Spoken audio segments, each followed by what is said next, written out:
यानी कि किसी ना किसी क्या है माध्यम की जरूरत होती है। तो माध्यम क्या हो सकती है? हवा। ठीक है, तो यहां देखेंगे ध्वनि की चाल किसमें कितना चलता है। सबसे अधिक ध्वनि किसमें चलता है बताओ? ठोस में कि निर्वात में? सबसे अधिक ध्वनि किसमें चलता है? ठोस में चलता है। तो इसी तरीके से देखो, लोहा मजबूत होता है कि एल्यूमिनियम? लोहा। इसलिए लोहा में ध्वनि की चाल कितनी है? 5130 मीटर प्रति सेकंड। और एल्युमिनियम में क्या है? कम। तो याद हो जाएगा, यानी कि 5000 कुछ होता है, ऐसे याद करना है। तो 5130 मीटर प्रति सेकंड लोहे में, और एल्युमिनियम में कितना होता है? 5100 मीटर प्रति सेकंड। उसके बाद आता है पारा। पारा किस में भरा जाता है जल्दी बताओ? थर्मामीटर में। इसलिए ये मेन इंपॉर्टेंट है ना। तो पारा में कितनी होती है? 1454 मीटर प्रति सेकंड। और जो तुम्हारा सबसे अधिक एग्जाम में पूछा जाता है वो है वायु।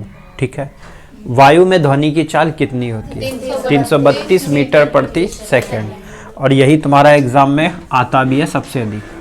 उसके बाद है हमारा मेन रूप से ऑक्सीजन, कार्बन डाइऑक्साइड, इन दोनों को पढ़ना है।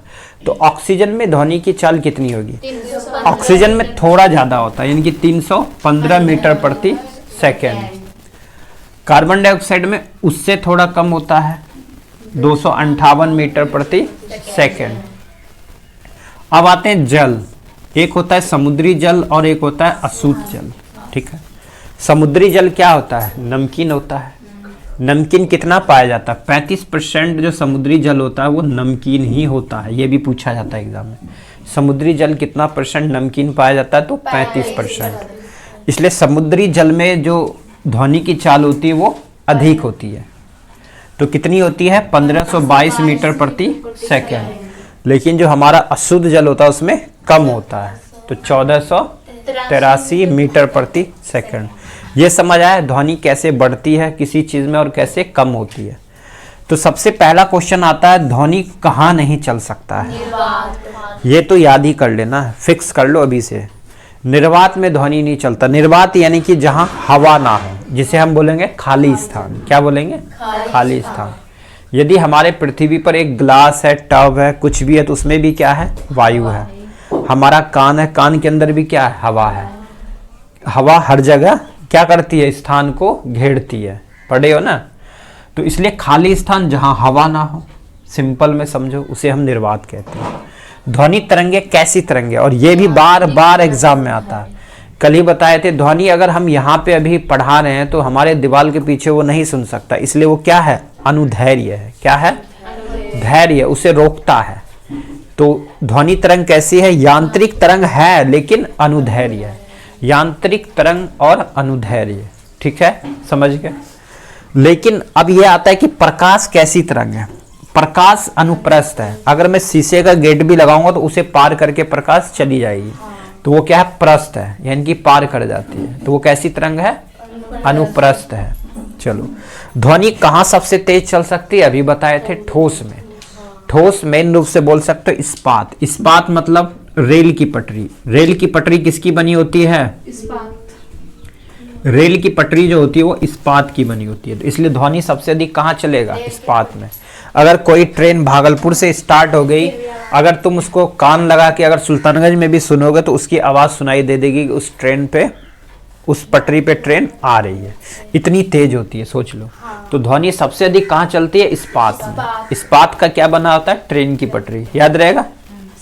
चलो, पूछा जाता है ट्रेन की पटरी किसकी बनी होती है? इस्पात में। ये पढ़ोगे तुम सोशल साइंस में। चलो, अगला है ध्वनि की तीव्रता किससे नापते हैं? तो डेसिबल में। ठीक है, उसका एसआई मात्रा की क्या होता है? डेसिबल। समझ गए? चलो, अब चलते हैं। देखो ध्वनि का प्रास क्या होता है, यानी कि कैसे कैसे उसको बांटा गया है। तो 3 भागों में बांटा गया है। एक है अपस्रव, स्रव और प्रास्रव्य। ठीक, अब देखो अपस्रव क्या होती है? अपस्रव तरंगे वो होती है जो 0 से, ठीक है, जो 0 से 20 हर्ट्ज से नीचे हो। मतलब सिंपल याद करो, 20 हर्ट्ज से जो नीचे हो, ऐसे याद रखना। 20 हर्ट्ज से जो नीचे होती है वो कौन सी तरंग है? अपस्रव तरंग है। जो स्रव तरंग होती है 20 हर्ट्ज से 20,000 हर्ट्ज तक की होती है। पहले भी पढ़ चुके हो। हम लोग कौन सी आवाज सुनते हैं? स्रव। कौन सी? स्रव। हमारे कानों तक कौन सी तरंगे आती है? स्रव तरंगे आती है। तीसरा है प्राश्रव्य तरंगे।